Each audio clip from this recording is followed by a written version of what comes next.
Bismillahirrahmanirrahim. Assalamualaikum warahmatullahi wabarakatuh.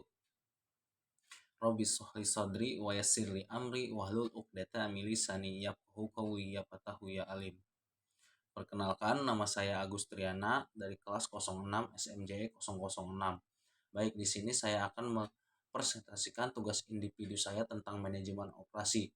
Dan sebelum memasuki ke pembahasan materi, saya ingin mengucapkan terima kasih terlebih dahulu kepada Bapak Eko Sudarso selaku dosen saya dan teman-teman yang saya cintai tentunya ya, yang akan mengomentari presentasi saya. Baik, di sini saya mengambil pertemuan 12 ya teman-teman, yaitu mengelola kualitas, standar kualitas internasional. Baik, kita langsung saja ke pembahasan materinya. Yang pertama itu definisi ISO. Nah, di sini ada dua para ahli yang menafsirkan ISO itu sendiri, yaitu yang pertama itu menurut Gasper, ISO 9001-2000 merupakan salah satu standar sistem manajemen kualitas yang telah ditetapkan oleh lembaga dunia yang bernaung di bawah International Standard of Organization atau ISO, suatu lembaga yang saat ini memiliki anggota yang tersebar di lebih 140 negara di seluruh dunia. Nah, yang kedua itu menurut Sellis, pengertian mutu atau quality dapat ditinjau dari dua perspektif konsep. Pertama, konsep mutu bersifat absolut atau mutlak, dan yang kedua itu konsep mutu bersifat relatif. Dua, prinsip manajemen mutu ISO 9000-2000.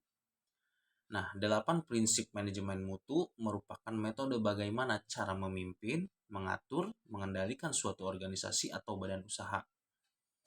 Dengan prinsip-prinsip manajemen itu, sistem manajemen mutu dapat dioperasikan secara konsisten, sistematik, dan transparan.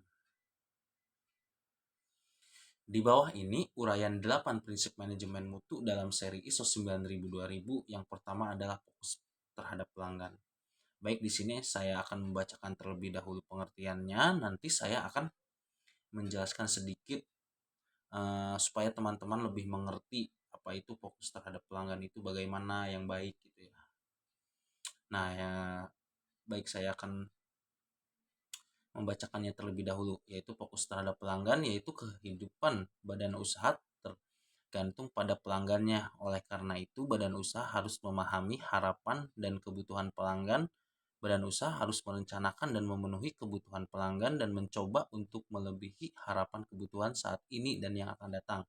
Jadi intinya teman-teman, si fokus terhadap pelanggan ini, si badan usaha tuh harus menyiapkan kebutuhan yang saat ini dan akan datang supaya si pelanggan itu tidak lari kepada pasar lain gitu. Jadi teman-teman tuh setiap harinya tuh harus memikirkan pelanggan ini tuh supaya tidak lari dan tetap fokus terhadap produk apa yang kita jual. Nah, yang kedua itu kepemimpinan. Manajemen Puktet yakni direktur badan usaha harus menetapkan suatu kebijakan mutu dan saran mutu badan usaha untuk memberikan arahan dan target badan usaha. Direktur badan usaha harus menciptakan suatu lingkungan yang harmonis dengan melibatkan staf dan karyawan dalam mencapai sasaran mutu badan usaha. Nah, untuk kepemimpinan nih, si pemimpin ini tuh harus menciptakan suatu yang harmonis antara staf dan karyawan gitu, supaya tidak terjadinya tidak sinkron gitu atau permusuhan antara staf dan karyawan itu, dan itu menyebabkan si pelanggan itu akan kabur dengan sendirinya gitu ibaratnya kan. Kan kalau misalkan di internalnya sudah berantakan, pasti ke outputnya juga akan lebih berantakan. Jadi si kepemimpin itu harus benar-benar pandai-pandai mengatur lah gitu ibaratnya. Nah, adapun yang ketiga itu pelibatan karyawan. Badan usaha harus mampu melibatkan semua karyawan untuk meningkatkan kepedulian karyawan terhadap pencapaian mutu dan kepuasan pelanggan, menciptakan lingkungan kerja yang kondusif dan mampu memenuhi persyaratan pelanggan. Nah, untuk pelibatan karyawan itu penting ya teman-teman, karena si karyawan inilah yang akan mengatur, yang tahu jalannya di lapangan, kebutuhan pelanggan itu apa aja gitu. Tanpa adanya karyawan, si pemimpin atau yang punya perusahaan itu tidak akan jalan ya teman-teman. Jadi dia akan mandek di situ-situ aja dan usahanya tidak akan jalan karena karyawan itu penting, karena mereka lah yang mengatur semua di lapangan tentang itu penjualannya, pemasarannya, pokoknya semua itu si karyawan lah yang mengatur ya, intinya sih seperti itu. Terus yang keempat ya, pendekatan proses. Nah, badan usaha itu harus mampu menciptakan kondisi bahwa yang ingin dicapai akan lebih efisien jika aktivitas dan sumber daya yang terkait diatur sebagai sebuah proses. Jadi gini, pendekatan proses itu kita harus mendekatkan si pelanggan itu tuh supaya dia tidak lari ke ke produk lain. Nah, kita tuh harus melakukan pendekatan misalkan seperti survei lapangan, nih apa nih si pelanggan yang mau gitu kan. Jadi kita harus mengerti lah si pelanggan ini mau barang apa yang ingin gitu kan ya, tetapi tidak semua harus mengikuti pelanggan juga sih. Jadi intinya kita harus berbuat sebaik mungkin agar si pelanggan puas gitu. Nah, yang kelima itu pendekatan sistem pada manajemen. Badan usaha harus merencanakan cara memenuhi persyaratan pelanggan. Rencana meliputi semua aktivitas yang berkaitan dengan mutu dari hubungan awal pelanggan hingga serah terima pekerjaan dan memonitoring kepuasan pelanggan. Nah, pendekatan ini tuh jadi kita harus memonitoring nih setiap harinya. Dari mulai serah terima barang, terus memonitoring si pelanggan puas atau tidak gitu. Jadi ada interaksi lah intinya antara pelanggan dan kita sebagai pemasar gitu ya, kita sebagai ibaratnya yang memasarkan produk ya. Nah, biar kita tahu nih si pelanggan nih kurang apa, kepuasannya kita tahu, dianalisis lah ini ibaratnya gitu ya. Lebih ke lapangan sih kalau itu. Nah, untuk yang keenam itu perbaikan berkesinambungan. Badan usaha harus mampu mengarahkan semua karyawan yang terlibat. Para pemimpin dan karyawan harus belajar dari kesalahan dan meningkatkan sistem yang telah dibangun. Peningkatan yang berkesinambungan keseluruhan kinerja badan usaha merupakan bagian sasaran utama. Nah, untuk yang perbaikan berkesinambungan itu penting juga ya teman-teman. Jadi si antara pemimpin, karyawan, dan pelanggan itu harus satu visi, satu tujuan supaya nanti tidak ada planning A, planning B di tengah-tengah jalan. Jadi kita harus lurus aja gitu kan. Ibaratnya kalau berkendara itu kita harus lurus terus menerus gitu kan supaya mencapai sasaran yang paling utama gitu.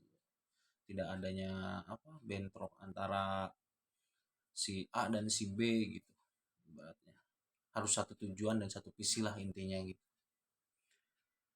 Nah, yang ketujuh itu pendekatan fakta untuk membuat keputusan. Badan usaha harus mampu membangun paradigma dalam diri karyawannya. Setiap keputusan yang efektif harus berdasarkan analisis data dan informasi. Nah, ini tuh pendekatan fakta untuk membuat keputusan tuh jangan hanya sepihak dan spontan ya teman-teman. Jadi kita harus berunding dulu, harus berunding, berdiskusi antara karyawan, pemimpin gitu kan, semuanya gitu, staff, dan harus sesuai data gitu kan, nggak sembarangan gitu. Misalkan kita harus misalkan spontan, oh ini tidak bisa nih, tapi datanya tidak ada gitu. Dan yang kedelapan itu hubungan pemasok yang saling menguntungkan. Nah, untuk hubungan pemasok yang saling menguntungkan, badan usaha harus mampu membangun lingkungan usaha usaha yang saling menguntungkan antara badan usaha dan pemasoknya. Nih, jadi si 8 itu hubungan pemasok yang saling menguntungkan ya. Jadi 50-50 lah antara si pemasok dan si pelanggan itu supaya yang satu puas terhadap barang yang kita jual dan yang kita ini sebagai penjual, sebagai pemasok atau penjual gitu terasa untung gitu. Jadi sama rata semuanya, tidak ada yang dirugikan gitu maksudnya teman-teman. Nah, di sini yang ketiga itu manfaat sistem manajemen mutu. Di sini ada tiga: sarana untuk pengelolaan proses pengadaan barang dan jasa yang pertama, dan yang kedua itu sarana untuk perekrutan peserta didik, pendidik, dan tenaga kependidikan. Dan yang ketiga itu sarana untuk melakukan perbaikan berkesinambungan. Terus tujuan penjaminan mutu. Nah, yang pertama itu untuk mencegah terjadinya kesalahan dalam produksi, yang kedua suatu cara untuk dijadikan kontrol dan sebuah acuan dari institusi-institusi yang ingin mengadakan perubahan. Nah, yang ketiga itu mencegah atau memperkecil kesalahan dalam proses produksi dengan cara mengupayakan setiap langkah yang dilaksanakannya selama proses produksi. Terus di sini kesimpulannya ya teman-teman. Jadi kesimpulannya itu untuk mendorong perusahaan untuk mencapai dan mempertahankan kualitas produk yang dihasilkan sehingga dapat memenuhi kebutuhan konsumen, meyakinkan pihak manajemen bahwa perusahaan sudah mencapai mutu yang ditargetkan dan berhasil mempertahankannya. Mungkin hanya itu ya teman-teman presentasi dari saya. Apabila ada salah-salah kata mohon dimaafkan, dan apabila teman-teman kurang mengerti atau kurang jelas dari apa yang saya sampaikan, teman-teman bisa komentar di kolom komentar ya untuk menanyakannya. Saya tidak membatasi teman-teman untuk memberikan pertanyaan. Teman-teman bisa memberikan pertanyaan satu atau dua atau berapa ya, saya tidak membatasi teman-teman. Terima kasih teman-teman. Mungkin hanya itu saja. Dan terima kasih juga kepada Bapak Eko Sudarso yang telah memberikan waktunya untuk saya untuk mempresentasikan tugas individu saya. Terima kasih. Assalamualaikum warahmatullahi wabarakatuh.